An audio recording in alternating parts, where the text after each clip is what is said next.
எங்களுக்கு தெரியும் வந்து பல்வேறு தரப்பட்ட அபிவிருத்திகள் தொடர்பான முன்மொழிவுகள் வைக்கப்பட்டது. ஆகவே அந்த அபிவிருத்தி திட்டங்களை அனுமதிப்பது தொடர்பாக இன்றைய கூட்டத்தில் நாங்கள் விஷயமாக நாங்கள் ஒரு கலந்துரையாடி நாங்கள் அது பண தீர்மானங்கள் எடுத்திருந்தோம். ஆகவே அதுக்காகத்தான் இன்றைய தினம் நாங்கள் இந்த கூட்டத்தில் விசேடமாக கூறுகின்றோம்.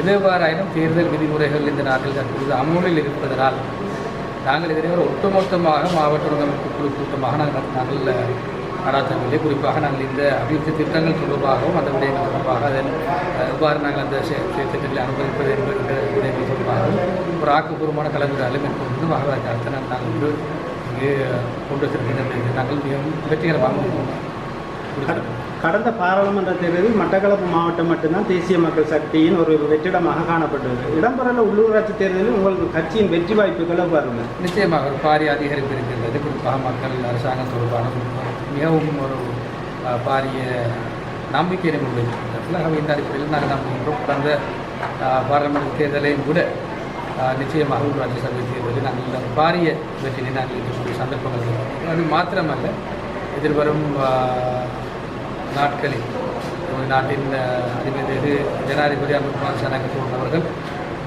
மட்டக்களப்பு மாவட்டத்தில் வர இருக்கின்ற பிரச்சார கூட்டங்களில் அவர்கள் நிச்சயமாக கலந்து கொள்வோம். அவர் நாங்கள் நம்புகின்றோம் ஒரு பாரிய மாற்றத்தினை ஒரு பாரிய வெற்றியை நாங்கள் எதிர்பார்க்கிறோம். மட்டக்களப்பு மாவட்ட கனியவள அபிவிருத்தி சங்கத்தினர் ஒரு குற்றச்சாட்டு வைக்கின்றனர். மட்டக்களப்பு மாவட்டத்தில் பிற மாவட்டங்கள் மகாவலியுடன் இணைந்து இந்த மண் இதுகள் மேற்கொள்வதாகவும் அவர்களது வாழ்வாதாரம் தொடர்ச்சியாக பாதிக்கப்பட்டு வருவதாகவும் ஒரு கருத்து தெரிவித்துள்ளது. இதில் உண்மையான நிலைமை என்ன அமைச்சர்? கனியவள துறையை நாங்கள் எடுத்து பார்த்தோம் என்று சொன்னால் கடந்த காலங்களில் பல்வேறு தரப்பட்ட அரசியல் ரீதியான தாக்கங்கள் மேற்கொள்ளப்பட்டது. அவை நான் குறிப்பாக இந்த மாவட்ட குழுவின் தலைவராக நான் பதவியேற்றதற்கு பின்னர் நான் பல்வேறு தரப்பட்ட தீர்மானங்களை நாங்கள் அதன் பிரகாரம் சில பல இடங்களில் இந்த சட்டவிரோத அகழ்வுகள் நிறுத்தப்பட்டிருக்கின்றன, சில பல இடங்களில் நிறுத்தப்படவில்லை என்கின்ற குற்றச்சாட்டு வருகின்றது. அது மாத்திரமல்ல, நாங்கள் இன்றைக்கும் ஒரு சேண்ட் பாலிசி என்கின்ற அடிப்படையில், அதாவது ஒரு மண் கொள்கை என்ற அந்த அடிப்படையிலே நாங்கள் இந்த மண் அனுமதி பத்திரத்திலே சரியான வகையில் நாங்கள் பங்கீடு செய்ய வேண்டும் என்கின்ற ஒரு நோக்கத்திலே நாங்கள் கொண்டிருக்கின்றோம்.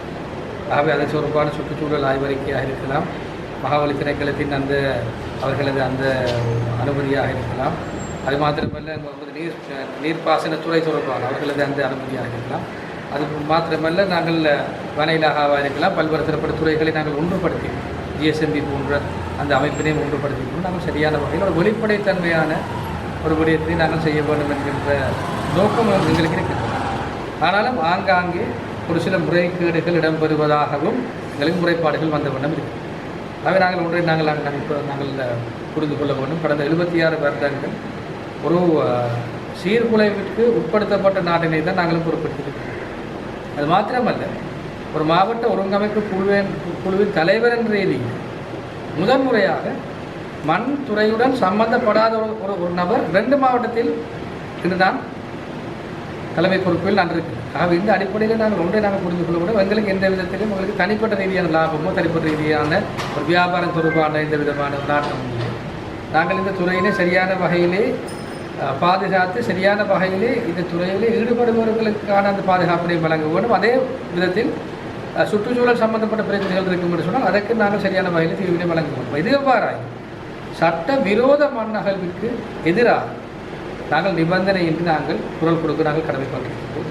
ஆகவே இதனை நாங்கள் சரியான வகையில் நாங்கள் நடைமுறைப்படுத்துவோம். இது தொடர்பாக நாங்கள் காவல்துறையுடன் மிகுந்த ஒரு நெருக்கமாக நாங்கள் சேர்ந்து வேலை செய்கிறோம். அவர்கள் தொடர்பாகவும் சில பல இடங்களில் முறைப்பாடுகள் மேற்கொள்ளப்பட்டிருக்கின்றன. நாங்கள் அது தொடர்பாக நான் இன்று இந்த கூட்டத்தின் பின்னர் உயர் அதிகாரிகள் நான் பேசியிருக்கின்றேன். அதாவது நாங்கள் இதனை இன்னும் எவ்வாறு நாங்கள் சட்டபூர்வமாகவும் அது மாத்திரமல்ல வெளியான இடங்களில், அதாவது அனுமதிகள் வழங்கப்படக்கூடாத இடங்களில் அகழ்வுகள் தொடர்ந்து நடக்கும் என்று சொன்னால் அதனால் நிச்சயமாக சுற்றுச்சூழல் பாதிப்பு ஏற்படும். ஆகவே நாங்கள் அதாவது முதல் முறையாக ஒரு மண் தொடர்பான கொள்கை நாங்கள் வகுத்து நாங்கள் பொருத்தமான இடங்களை நாங்கள் அடையாளம் கண்டு அந்த இடங்களில் சரியான நபர்களுக்கு நாங்கள் அதனை வழங்கி ஒட்டுமொத்தமாக அரசியல் நீக்கத்தினை செய்யும் நாங்கள் அந்தந்த துறை சார்ந்தவர்களுக்கு அந்தந்த விடயத்தை நாங்கள் கொடுத்து நாங்கள் கடமைப்பட்டிருக்கிறோம். ஆகவே தொடர்பாக நாங்கள் நிச்சயமாக உயர் அதிகாரிகளின் அந்த ஆலோசனைகளை பெற்றுக்கொண்டு அவர்களுக்கு அந்த சரியான பங்களிப்பினை பெற்றுக்கொண்டு நாங்கள் சரியாக நாங்கள் எத்தனை எதிர்வரும் 4ஆம் தேதி இந்திய பிரதமர் கிழக்கு மாகாணத்தில் விஜயம் செய்ய உள்ளதாக தெரிவிக்கப்படுகிறது. இதன் மூலம் கிழக்கு மாகாணம் அடையவுள்ள நன்மைகள் என்ன? உங்கள் அமைச்சர் ரீதியாக ஏதாவது அபிவிருத்திகள், புது திட்டங்கள் முன்னெடுக்கப்பட உள்ளது? குறிப்பாக நான் அறிந்த மட்டில் அவர் கிழக்கு மாகாணத்திற்கு விஜயம் ஒன்றிலே மேற்கொள்ளவில்லை.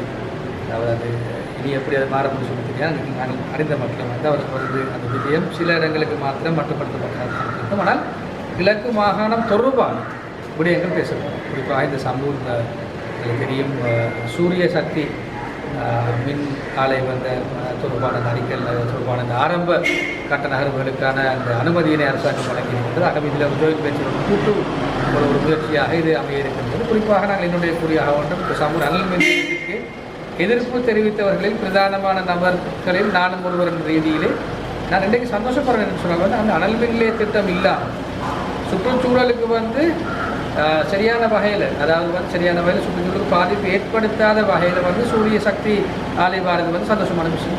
அனல் மின் நிலையத்துக்கு பிறகு வந்து எரிவாயு சம்மந்தப்பட்ட மின் ஆலை தான் வர இருந்தது.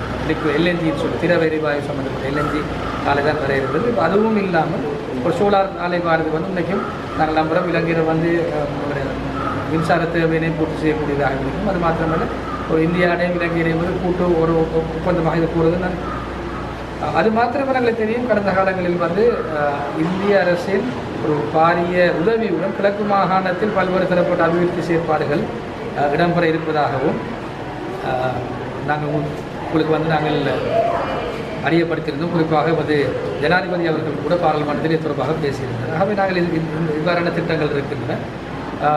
குறிப்பாக எங்களுக்கு தெரியும் அது வைத்தியசாலை சம்பந்தப்பட்ட, அதாவது வந்து சுகாதாரத்துறையாக இருக்கலாம், கல்வித்துறையாக இருக்கலாம், விவசாயமாக இருக்கலாம், இப்படி பல்வேறு தரப்பட்ட விடயங்கள் தொடர்பாக பேசப்பட்டுக் கொண்டு வருகிறது. ஆகவே நாங்கள் நம்புகின்றோம் இந்தியா ஒரு ராஜதந்திர ரீதியாக எங்களுக்கு மிகவும் நெருக்கமான நாடு, நமக்கு ஒரு மிகவும் அண்மையில் இருக்கின்ற ஒரு நாடு.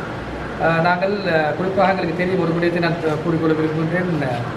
தேசிய மக்கள் சக்தி தொடர்பாகவும் நமது நாட்டின் ஜனாதிபதி அனுர்குமார் திசாநாயக்க அவர்கள் தொடர்பாகவும் எதிர்த்தரப்பினரால் முன்வைக்கப்பட்ட ஒரு பிரபலமான ஒரு விமர்சனம் ஒன்று தான், சர்வதேச ரீதியாக எந்த விதமான கொடுக்கல் வாங்கலையும் செய்ய முடியாது, இந்தியா பகைக்கும், அது மாத்திரமில்லை அமெரிக்கா போன்ற நாடுகளிடம் எந்த விதமான உதவிகளும் கிடைக்காது, ஜப்பான் போன்ற நாடுகளிடம் எந்த விதமான உதவிகளும் கிடைக்காது என்று சொல்கிற விடயங்கள் பல்வேறு தரப்பட்ட எதிர்த்தரப்பினரால் முன்வைக்கப்பட்ட அடிப்படை இல்லாத விமர்சனம்.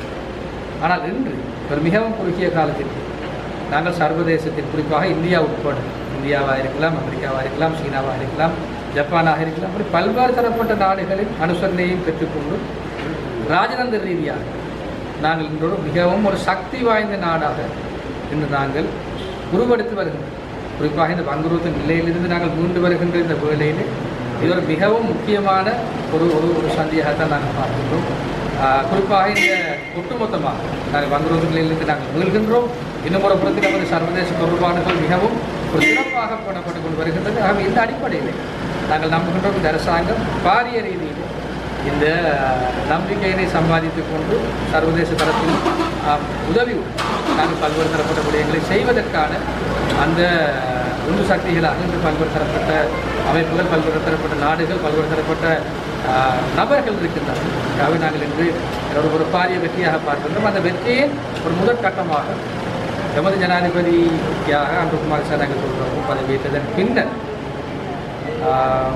நமது நாட்டிற்கு இந்திய ஜனாதிபதி திரு கௌரவ நரேந்திர மோடி அவர்கள் வருவதை நாங்கள் மிகவும் ஒரு கௌரவமான ஒரு மிகவும் முக்கியமான விடயமாக நாங்கள் பார்க்கின்றோம். இந்த விஜயத்திற்கு பின்னர் நிச்சயமாக ஏனைய நாடுகளின் அரசு தலைவர்களும் இந்த நாட்டிற்கு வர இருக்கின்றார்கள். ஆகவே நாங்கள் நிச்சயமாக ஒரு பாரிய வெற்றியாக நாங்கள் பார்க்கிறோம். அண்மை காலங்களில் எதிர்க்க